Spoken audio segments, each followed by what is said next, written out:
आपका स्वागत है नई दिशा विजन में। दोस्तों, आज जो वीडियो मैंने पोस्ट किया था उसके बाद काफ़ी लोगों के कमेंट आए थे। काफ़ी लोगों ने फ़ोन करके भी पूछा कि ये बताइए कि ये जो कैंप लगा करके नियोजन किस प्रकार से होता है।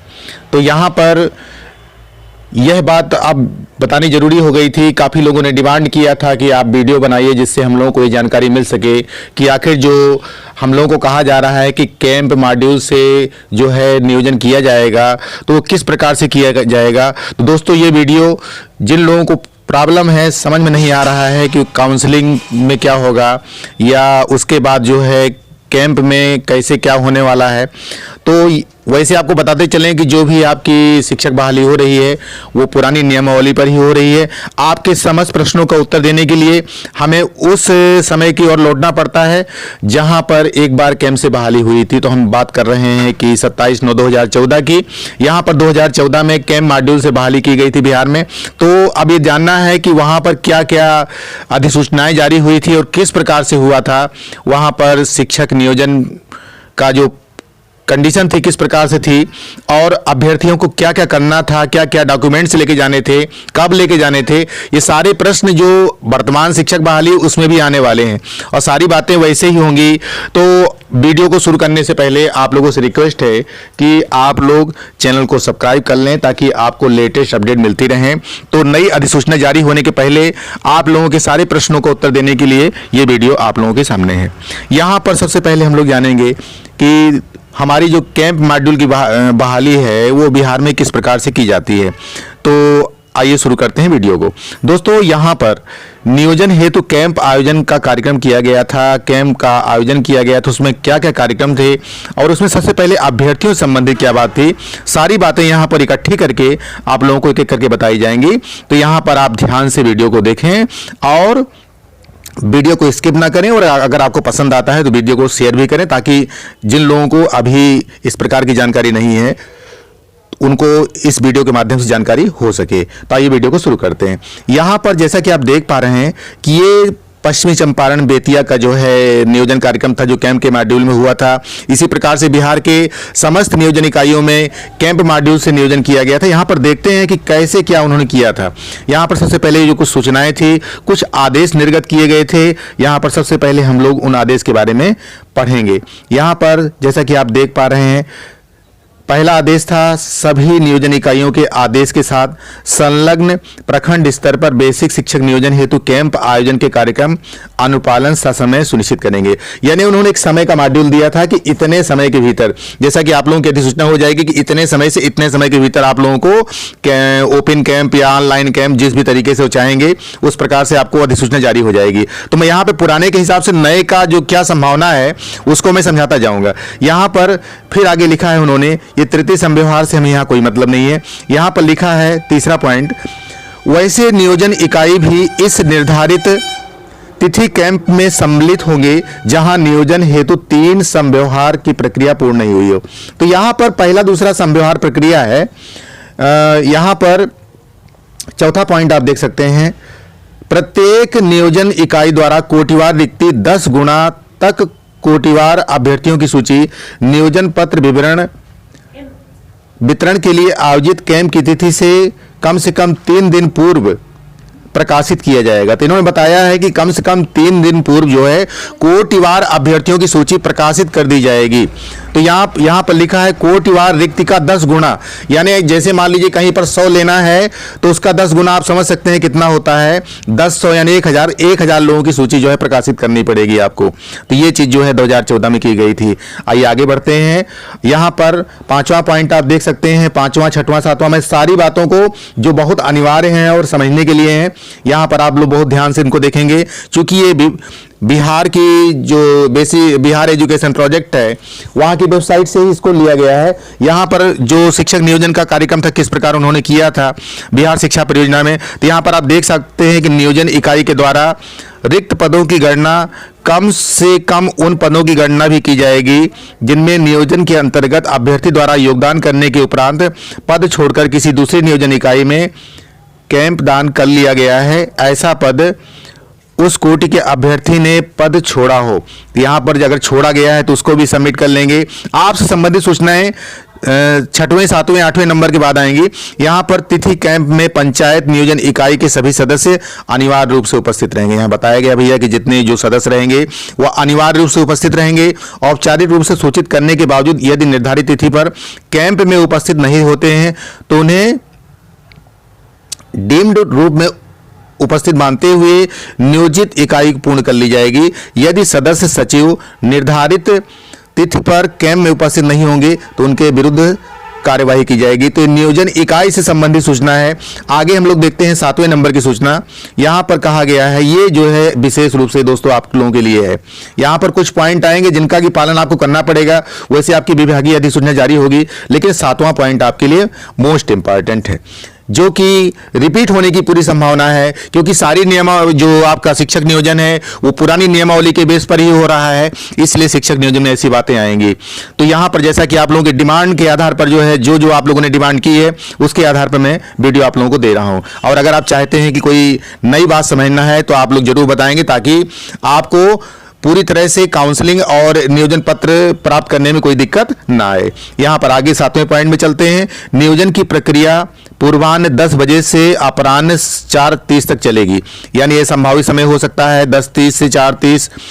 संबंधित अभ्यर्थी, उसमें कोरोना काल नहीं था, अब कोरोना की नई गाइडलाइन जारी होगी, तो ये वर्तमान का भी मैं एनालिसिस करता जा रहा हूं और पुरानी बातों पर बेस्ड कर रहा हूं। एक प्रमाणिक तरीके से बात मैं आप लोगों के बीच में रख रहा हूं। जिस आगे लिखा है, संबंधित अभ्यर्थी जिस नियोजन इकाई के अंतर्गत नियोजित होने हेतु इच्छुक होंगे वे नियोजन इकाई को पूर्व से ही चिन्हित कर लेंगे। अब यहां पर यह बताया जा रहा है कि जहां पर जो है नियोजित होने के इच्छुक होंगे जो अभ्यर्थी, यहां पे यही पॉइंट आपके लिए मेन है, तो उसको जो है चिन्हित कर लेंगे और कैंप दिवस पर इच्छित नियोजन इकाई से संबंधित काउंटर का पूर्वाह्न 10:30 उपस्थित रहेंगे। यानी बताया जा रहा है कि आप जो है उसको चिन्हित कर लेंगे और 10:30 पर, तो हो सकता है आपका समय कुछ आगे पीछे हो, लेकिन जो समय दिया जाएगा उस पर उपस्थित रहेंगे। यहां पर कुछ बातें सावधानी पूर्वक भी करनी है, मैं आगे पढ़ता हूं। नियोजन इकाई द्वारा वरीयता के अनुसार अभ्यर्थी का नाम पुकारा जाएगा। दोस्तों यहां पर यह बात ध्यान रखिएगा, अगर ऑफलाइन मोड में आपकी बहाली हुई तो आपका नाम पुकारा जाएगा। आपका वरीयता क्रम का मतलब जो ज्यादा वरीयता वाले होंगे उनको पहले पुकारा जाएगा, तो नाम पुकारा जाएगा। अभ्यर्थी को पुकारने का क्रम कोटिवार यथा अनारक्षित पुरुष महिला, ध्यान रखिए यहां पे अनारक्षित पुरुष महिला बता रहे हैं, तो कहने का मतलब अनारक्षित पुरुष, अनारक्षित महिला कोटि, फिर उसके बाद अनुसूचित महिला कोटि, पिछड़ा वर्ग पुरुष महिला कोटि और पिछड़ा वर्ग और अनुसूचित जाति पुरुष महिला, अनुसूचित जनजाति महिला, मतलब इस प्रकार से एक कैटेगरी दी गई है। कोट एवं आरक्षित वर्ग की महिला का जो है इसी प्रकार से नाम पुकारा जाएगा। आगे यहां पर जिस नियोजन इकाई, देखिए इसमें लिखा हुआ है, जिस नियोजन इकाई में निःशक्त अभ्यर्थियों के लिए अनारक्षित होगा वहां निःशक्त अभ्यर्थी को सर्वप्रथम नियोजन का अवसर दिया जाएगा। कहने का मतलब अगर निःशक्त हैं, विकलांग हैं या कोई और बात है, तो ऐसी स्थिति में अगर वह नियोजन इकाई में वहां पर उसके लिए ही कोटा है तो पहले उसको अवसर दिया जाएगा। और एक अभ्यर्थी को 3 बार पुकारा जाएगा। यहां पर एक पॉइंट इसमें दिया हुआ है, ये जो है आपके नियोजन की नियमावली में है कि एक अभ्यर्थी का नाम कम से कम 3 बार पुकारा जाएगा, और अगर वह अभ्यर्थी उपस्थित नहीं होते हैं तो उनके बाद अभ्यर्थी को इसी प्रकार अगले अभ्यर्थी को 3 बार पुकारा जाएगा। यानी अगर आप वहां पहुंचे और मान लिए बाई चांस आप वहां पर नहीं हैं या आपने नहीं सुना तो 3 बार पुकारा जाएगा। 3 बार के बाद जो है चौथी बार नहीं पुकारा जाएगा और अगले अभ्यर्थी का नाम फिर से 3 बार पुकारा जाएगा। इसमें आगे जो सूचना लिखी है 7वें पॉइंट का जो है और आगे उल्लेख किया गया, आप लोग समझिए इसको। यहां पर अगर मान लीजिए पीछे वाला अभ्यर्थी आ गया कि भाई हम आ गए हैं, हमारा नाम इसके पहले पुकारा गया था, तो उसके आगे लिखा हुआ है ये उपस्थित होकर नियोजन प्रक्रिया में शामिल होना चाहेंगे। मान लीजिए पहले वाले नियोजन प्रक्रिया में शामिल होना चाहेंगे तो उन्हें अनुमति नहीं दी जाएगी। यानी आपको एक फाइनल बात क्लियर निकल करके आ रही है कि अगर आप किसी प्रकार से नियोजन में जो है या काउंसलिंग के समय नहीं उपस्थित होते हैं तो आपको बाद में अनुमति नहीं दी जाएगी।